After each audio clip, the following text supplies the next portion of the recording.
আগামীকালের দৈনিক রাশিফল নিয়ে বিস্তারিত আলোচনা করব ১২টি রাশির ভালো এবং মন্দ নিয়ে। অতি পরিচিত প্রোগ্রাম প্রত্যেকটা দিন আমি দৈনিক রাশিফল নিয়ে আলোচনা করি। আগামীকালের ১০ জুন মঙ্গলবার চতুর্দশী তিথি, অনুরাধা নক্ষত্র, সিদ্ধ যোগ ও জন্মরাশি বৃশ্চিক। এবার ১২টি রাশিকে নিয়ে বিস্তারিত বোঝানোর চেষ্টা করব কোন কোন দিক থেকে আপনাদের সফলতা, কোন কোন দিক থেকে সতর্কতা থাকতে হবে, সবটাই কিন্তু আমি বোঝানোর চেষ্টা করব। অর্থাৎ আপনাদের অ্যালার্ট করার চেষ্টা করব। আপনারা প্রোগ্রামটা দেখার পর যদি অ্যালার্ট থাকতে পারেন, সেক্ষেত্রে কিন্তু আপনাদের বেনিফিট 100%। কারণ আমরা যদি জানতে পারি আমাদের খারাপ কিছু সামনে অপেক্ষা করছে, সেটা আমরা আটকাতে পারি। যদি আমরা জানতে পারি আমাদের সামনে কিছু ভালো অপেক্ষা করছে, সেটা আমরা দ্রুতগতিতে জীবনে অ্যাপ্লাই করতে পারি। তাই আপনার ভালো বলি বা খারাপ, আপনি কিন্তু চাইলে সবকিছুই পজিটিভ আপনার জীবনে নিয়ে আসতে পারেন। কারণ আপনি যদি জানতে পারেন আপনার নেগেটিভ, সেটাকে অবশ্যই আপনি কন্ট্রোল করতে পারবেন। যে কথাটা আমি প্রত্যেকটা দিন কিন্তু বলি। অবশ্যই সঙ্গে থাকুন, বিস্তারিত আলোচনা করব। তার আগে আমার সাথে কিভাবে যোগাযোগ করবেন সেই বিষয়টা একটু বলে নিই। নমস্কার, জয় মা কামাখ্যা, জয় মা তারা। যারা সরাসরি আমার সামনাসামনি বসে কথা বলতে চাইছেন, সেক্ষেত্রে আপনাকে দুটো জায়গা বেছে নিতে হবে। কারণ অনেকেরই প্রশ্ন এটা যে আপনার চেম্বার কোথায়? আমার কোনো চেম্বার নেই। কোথাও কোনো চেম্বার নেই। কারণ চেম্বার করার মতো সময় আমার নেই। দুটো জায়গায় পাবেন, দুটোই মন্দির। একটা তারাপীঠ, একটা আমার নিজের মন্দির। তারাপীঠ আপনাদের সকলেরই চেনা, নতুন করে বলার কিছু নেই। শুধু যদি মনে হয় তারাপীঠ আপনারা দেখা করতে চাইছেন, আমার সামনে বসে কথা বলতে চাইছেন, তাহলে অবশ্যই হোয়াটসঅ্যাপ বা ভয়েস মেসেজে বলবেন তারাপীঠ দেখা করতে চাই, কন্ট্যাক্ট নাম্বার পাঠানো হবে এবং তারাপীঠে কন্ট্যাক্ট নাম্বার দেওয়াও থাকে। আপনারা সেখানে হোয়াটসঅ্যাপ নয়, নরমাল কল করবেন। আপনি আপনার নামটা লিখে নেবেন এবং যাকে কল করবেন সে আপনাকে সম্পূর্ণ গাইড করে নেবে। তারাপীঠ পৌঁছে যাবেন, আপনাকে গাইড করে নেওয়ার দায়িত্ব তার। এটা মাসে দুবার পাবেন, শুরু এবং শেষ। এই জুন মাসে পেয়ে যাবেন ২০-২১ তারাপীঠ। যারা আসতে চাইছেন অবশ্যই নামটা লিখে নেবেন। আর যারা আমার মন্দিরে আসতে চাইছেন, বীরনগর ১০ মহাবিদ্যা কালীবাড়ি, সেক্ষেত্রেও কিন্তু আপনাকে হোয়াটসঅ্যাপে এসে ভয়েস বা লিখে বলতে হবে আমি বীরনগর ১০ মহাবিদ্যা কালীবাড়ি আসতে চাই। অবশ্যই এখানকার আপনার কন্ট্যাক্ট নাম্বার এবং অ্যাড্রেস পেয়ে যাবেন। এই যে ১০ মহাবিদ্যা কালীবাড়ি, এখানে আপনারা কবে কবে পাবেন? দেখুন, এখানে সপ্তাহে ৩ দিন করে পাবেন। সোমবার, মঙ্গলবার, বুধবার। এই ৩ দিন আপনারা কিন্তু পেয়ে যাবেন ১০ মহাবিদ্যা কালীবাড়ি। কিভাবে আসবেন সেটা তো আপনারা জেনেই নেবেন, তাও আমি বলে দেই। এটা বীরনগর স্টেশনের নাম। এটা কৃষ্ণনগর টু শিয়ালদা, সেই কৃষ্ণনগর টু শিয়ালদার মাঝেই কিন্তু এই বীরনগর স্টেশন পড়ে। সেই লাইনেই। অর্থাৎ আপনাকে কৃষ্ণনগর লোকালই ধরতে হবে, যদি শিয়ালদার দিক থেকে আসেন। আর যদি লালগোলার দিক থেকে আসেন তাহলে লালগোলা। নামতে হবে বীরনগর। বীরনগর স্টেশনে নেমে ১ নম্বর প্ল্যাটফর্ম থেকে বেরোবেন, ২ নম্বর উল্টো চলে যাবেন। ১ নম্বর প্ল্যাটফর্ম থেকে বেরিয়ে একদম সেটঘর থেকে বেরোবেন। স্টেশনের মিডল দিয়ে যে সেটঘর, সেখান থেকে বেরিয়েই দেখবেন রাস্তা, দুপাশে টোটো, রিক্সা দাঁড়ানো আছে। আপনি টোটো বা রিক্সায় বলবেন সর্বজ্ঞপাড়া ১০ মহাবিদ্যা কালীবাড়ি যাব বা জ্যোতিষী উত্তম কুমারের মন্দির যাব, আপনাকে নিয়ে আসবে। খুব সহজে চলে আসতে পারবেন। এখন বলব কেন আসবেন? যদি আপনার সমস্যা থাকে লং টাইম ধরে, তবেই আসবেন। যদি মাঝে মধ্যে সময় খারাপ, প্রয়োজন নেই, আবার ভালো হবে। নানাভাবে আপনি বিপদের মুখে আছেন, যোগাযোগ করতে পারেন এবং আপনি কোনো রকম কোনো জায়গা থেকে সুফল পাচ্ছেন না, সেক্ষেত্রেও যোগাযোগ করতে পারেন। এবং অনেকেই আছেন প্রশ্ন করবেন যে আমার অনেক দূর, আমার এই যে এই অনেক সমস্যা দেখাবেন যে আমি আসতে পারছি না অনলাইন। হ্যাঁ, অনলাইন দেখুন অ্যাভেলেবেল ছিল, এই মুহূর্তে সকলের জন্য অনলাইন নেই, বন্ধ আছে। তবে অনলাইন আমি যদি মানে নিজে যদি বুঝতে পারি যে আপনার প্রয়োজন আছে, সেক্ষেত্রে অনলাইনটা আমরা করি। সকলের ক্ষেত্রে অনলাইন করি না, অনলাইন এখন বন্ধ। একটা সময় অনলাইন সকলের জন্যই ছিল, কিন্তু অনলাইনে অনেক সমস্যা তৈরি হয়। প্রথমত অনলাইনে সম্পূর্ণ পরিষেবা আপনাকে দেওয়া সম্ভব না। কারণ যদি আপনার কোনো নেগেটিভিটি থাকে, সেটাকে কাটানো যায় না। সামনাসামনি আসলে কাটানো যায়। এছাড়াও অনলাইন আমরা সঠিকভাবে টাইমে আসতে পারবো না। মানে আপনার টাকা পে করে দেবেন, আপনার এখনই লাগবে, সেটা সম্ভব না। তো যে কারণে অনেক প্রবলেম হয়, অনলাইন বন্ধ আছে। যদি সম্ভব হয় সরাসরি আসুন। যদি অনেকটাই কষ্ট আপনার আসা, তাহলে অবশ্যই আমরা বুঝে শুনে আপনাকে অনলাইন পরিষেবা দেবো, সেটা হোয়াটসঅ্যাপের মাধ্যমে জেনে নিতে পারেন।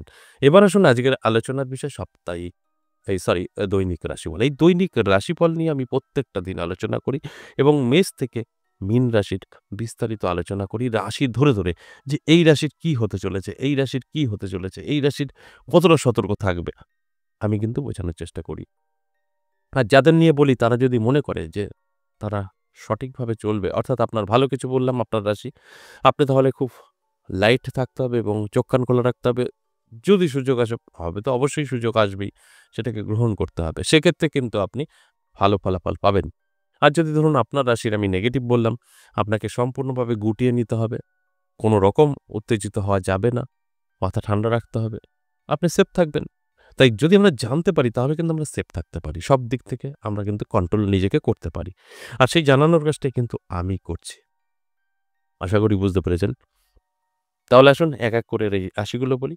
মেষ থেকে মীন কি হতে চলেছে একটু বোঝানোর চেষ্টা করি। ১ম এ আমি মেষ রাশির কথা বলব। মেষ রাশির জাতক-জাতিকাদের কিন্তু যথেষ্ট শুভ থাকছে। যেকোনো কাজ আপনি করলে সাকসেস পাবেন। অর্থাৎ অনেক সময় দেখা যায় আমরা নানান কাজে চেষ্টা করি, সাকসেস পাই না। আপনি যেকোনো কাজ করলে সাকসেস পাবেন। কারণ আপনার জন্য সময়টা ভালো। যে কারণে সাকসেস পাবেন। অত্যন্ত শুভ। তাই শুভ সময়ে আমরা যদি শুভ কাজ করি সেখান থেকে তো গুড রেজাল্ট আসবেই। ঠিক দেখুন বৃষরাশিরও কিন্তু শুভ। বৃষরাশির জাতক-জাতিকাদের নানা দিক থেকে কিন্তু প্রাপ্তি করতে পারে। সেটা আপনারই অর্থ হয়তো গচ্ছিত আছে বা বহুদিন আগে আপনি হয়তো কাউকে ধার দিয়েছিলেন, আপনাকে দেবে না, এরকম একটা ব্যাপারও ছিল। সে হঠাৎ করে হয়তো আপনাকে রিটার্ন করতে পারে বা যেকোনোভাবেই হোক না কেন, পজিটিভ তো পজিটিভ। আপনার জন্য ভালো, তবে আর্থিক দিক থেকে যথেষ্ট ভালো থাকবে। আর্থিক উন্নতি কিন্তু আপনার হবে। তাই অ্যালার্ট থাকুন, চোখ কান খোলা রাখুন। আমি যে কথাগুলো বলছি আপনি কিন্তু মিলিয়ে নিতে পারবেন। এরপর মিথুন রাশি। মিথুন রাশির জাতক-জাতিকাদেরও কিন্তু যথেষ্ট শুভ সময় থাকবে। আপনার আটকে থাকা কাজ ক্লিয়ার হবে। বহুদিনের ইচ্ছা পূরণ হবে। নতুন বন্ধু এবং বান্ধবীর সাথে সম্পর্ক তৈরি হতে পারে। সেটাও আপনার জন্য হেল্পফুল এবং পজিটিভিটি। তাই আমি বলব অবশ্যই এই আলোচনাগুলো শুনে নিজেকে তৈরি করুন। নিজেকে তৈরি না করলে কিন্তু এর থেকে সাকসেস আপনি পাবেন না। শুধু কানে শুনে কখনো সব মিলিয়ে নিতে পারবেন না। কানে শোনার পর আপনাকে কিন্তু সেগুলো এপ্লাই করতে হবে। না এপ্লাই করলে কিছু হবে না। এরপর কর্কট রাশি।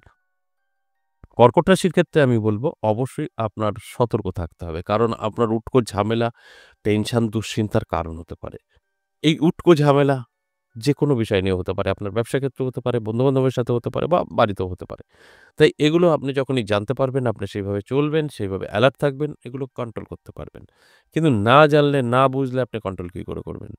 যে কারণে আমি প্রত্যেকটা বিষয়েই বলি যে আগে ভালো করে বুঝতে হবে, তারপরে ভালোভাবে চলতে হবে, তারপর কিন্তু আপনি গুড রেজাল্ট পেতে পারেন।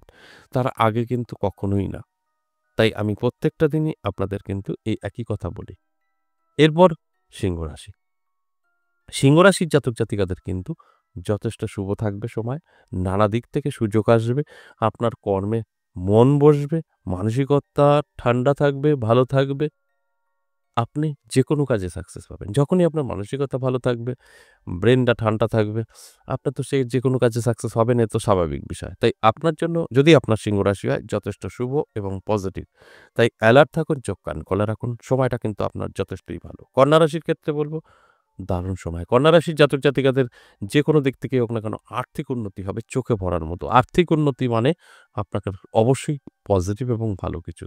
তাই আর্থিক উন্নতি আপনার কিন্তু আগামীকাল হতে চলেছে। তাই অ্যালার্ট থাকতে হবে। যদি কোথাও কোনো কিছু যোগাযোগ আছে সেগুলোকে চেষ্টা করতে হবে। তবে কিন্তু এটা হবে। আপনি শুয়ে বসে থাকবেন, আপনার আর্থিক উন্নতি কি করে হবে? তাই শুয়ে বসে থাকলে কিছু হবে না। চেষ্টা করতে হবে, পরিশ্রম করতে হবে। তারপর কিন্তু এর ফলাফল আমাদের জীবনে আসে। তার আগে কখনোই সম্ভব না। তাই আমার ডিউটি অ্যালার্ট করা। তারপর সম্পূর্ণ আপনার বিষয়। তুলা রাশি বলব অনেকটাই সাবধান থাকবেন স্বাস্থ্য নিয়ে। আপনার স্বাস্থ্য খারাপ হতে পারে। শুধু আপনি নয়, আপনার বাড়ির কেউ না কেউ অসুস্থ হতে পারে। যে কারণে আপনার একটু মানসিক চাপ তৈরি হতে পারে। আপনিও অসুস্থ হতে পারেন। সেটা যেকোনোভাবে হতে পারে। চোট লাগা, মচকা লাগা বা স্বাস্থ্য খারাপ, জ্বর, জারি যেকোনো কিছু হতে পারে। তাই অ্যালার্ট করা মানে আপনি আগে থেকে জানলেন, প্রস্তুতি থাকতে পারবেন। দেখবেন আপনি কন্ট্রোল করতে পারবেন। আর না জানলে সেটা আমাদের সম্ভব না। আমাদের জীবনে ঘটবেই। তাই আমি বলব অবশ্যই অ্যালার্ট থাকুন। দেখবেন আপনি কন্ট্রোল করতে পারবেন। এরপর বৃশ্চিক রাশি। বৃশ্চিক রাশির জাতক-জাতিকাদেরও কিন্তু যথেষ্ট শুভ থাকছে, পজিটিভ থাকছে। তাই বৃশ্চিক রাশির জাতক-জাতিকাদের আমি বলব অ্যালার্ট থাকুন, চোখ কান খোলা রাখুন। আপনার জন্য সময়টা পজিটিভ। কিন্তু আপনার উপরে নির্ভর করবে এই পজিটিভটা আপনি কতটা আপনার জীবনে এপ্লাই করতে পারবেন তার উপরে নির্ভর করবে। আপনার ভালো আছে মানে আপনি শুয়ে বসে থাকবেন সব ভালো হয়ে যাবে তা কিন্তু না। আপনার ভালো আছে আপনি ভালো কাজে ব্যবহার করুন সময়টা। দেখবেন সেখান থেকে আপনি গুড রেজাল্ট পেতে পারেন। এরপর অবশ্যই আমি বলব আ ধনুরাশির কথা। ধনুরাশির জাতক-জাতিকাদের কিন্তু অবশ্যই অনেকটা সাবধান থাকতে হবে। ধনুরাশির জাতক-জাতিকাদের স্বাস্থ্যহানি এবং আপনার নানাভাবে বিপর্যয়ে নামতে পারে। স্বাস্থ্যের দিক থেকে কিন্তু সতর্ক থাকতে হবে। তা না হলে আপনার স্বাস্থ্য, আপনার ফ্যামিলির স্বাস্থ্য, টেনশন, দুশ্চিন্তা এগুলো আসবেই আসবে। মকর রাশির জন্য বলব যথেষ্ট ভালো থাকবে, অর্থহানির যোগ আছে। আপনার ইনকাম প্রচুর বৃদ্ধি পাবে কিন্তু ধরে রাখাটাই হচ্ছে চাপের বিষয়। হয়তো কোথাও বেফালতু খরচ করে ফেলতে পারেন, না হলে আপনার অর্থটা হারিয়ে যেতে পারে বা আপনার কোনোভাবে ফাইন দিতে পারেন। তাই এই দিকগুলো মাথায় রেখে চলুন। আপনার অর্থ নষ্টর সম্ভাবনা। এছাড়া সমস্ত দিক থেকে শুভ। কোনো দিক থেকেই আপনার অশুভ নেই। আপনি যদি অ্যালার্ট থাকতে পারেন, সবটাই আপনার নিজের হাতে কন্ট্রোল করতে পারবেন। এরপর কুম্ভ রাশির কথা যদি বলি, কুম্ভ রাশির জাতক-জাতিকাদের কিন্তু দারুণ সময় থাকবে। নানাভাবে কিন্তু আপনার কাছে অর্থ আকর্ষিত হবে। তাই সেই অর্থটা আপনি ধরেও রাখতে পারবেন। এটা অত্যন্ত শুভ। আর শুভ মানেই আপনাকে শুভ কাজে ব্যস্ত থাকতে হবে, ভালো কাজ করতে হবে। যখন সময় খারাপ তখন নিজেকে গুটিয়ে রাখতে হবে। এটাই হচ্ছে নিয়ম। তাই আপনার জন্য যখন সময়টা ভালো, তাই সেই সময়টা কাজে লাগান। ঝাঁপিয়ে পড়ুন, পরিশ্রম করুন। তবে তো বেনিফিট আসবে।